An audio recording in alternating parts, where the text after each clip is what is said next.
Siyafika TV1 uyazizwa inews. Ngikubingelele mlaleli endabeni zeSiyafika TV1 lezindaba zifundela uSabelo Celekhulu. UDonald Trump usenikeze i-Iran ujuqu kwezinsuku ezimbili ukuba ziqhele emzileni wolwandle Strait of Hormuz, kungenjalo bazowukhomba umuzi onotshwala. Uphele kabi umjolo wezaguga uphuma isidumbu.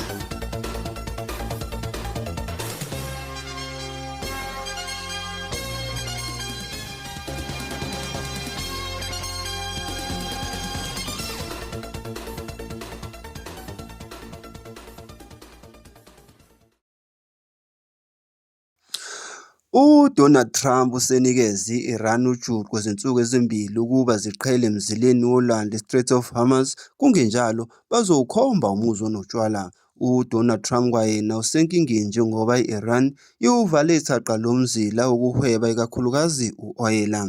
I-Iran lo mzila iwuvale ngoshayasibhamu abangahleki, kanti futhi uma ungadaza inkani udlulise umkhumbi ngenkani, lezi qhwaga zase-Iran zingawusakaza ngamabhomu ube zicucu lowo mkhumbi. Lempi inkinga ngoba i-Iran ithe iSouth Africa ingeze izothenga u-oyela bazoyivumela futhi ngeke badubule. Inkinga eyi-1, what if ithi siyabuya imikhumbi no-oyela vumbu ey'ka-Trump ziwuthathe?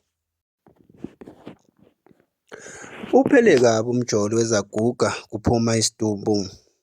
Isithembu somjolo obandakanya izaguga endaweni yaseMthozela, Eastern Cape, uphele ngokufa owesilisa ona-78 ngesikhathi eshaya ebulawa isoka le-ex yakhe eneminyaka engu-65 ubudala ngoLwesihlanu.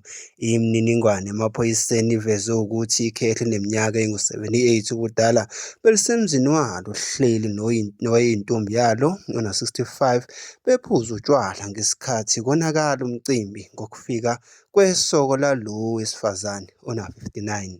Kuthiwa leli soka lifike live nolaka lashaya umuva ona-78 ngenduku laqede lamgwaza amanxeba amaningi emzimbeni.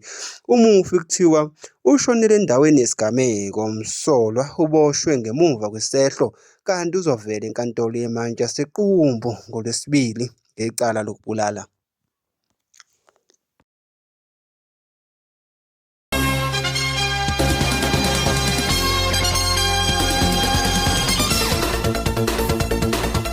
Mkhulumwane Herbalife sakha ekhaya products. Siyahlola, siyelapha, sibuyisa isithandwa sakho, sibethela uthando, sinenduku yokuqonywa, umuthi womsebenzi nomuthi wesikhundla. Nomuntu wakho siyamkhiya, senza nokunye okuningi. eThekwini siku-114 Joslovo, eGoli siku-Chris Street Market Building. Sithinte ku-065 929 1574 noma ku-079 710 8120. Mkhulumwane Herbalife sakha ikhaya.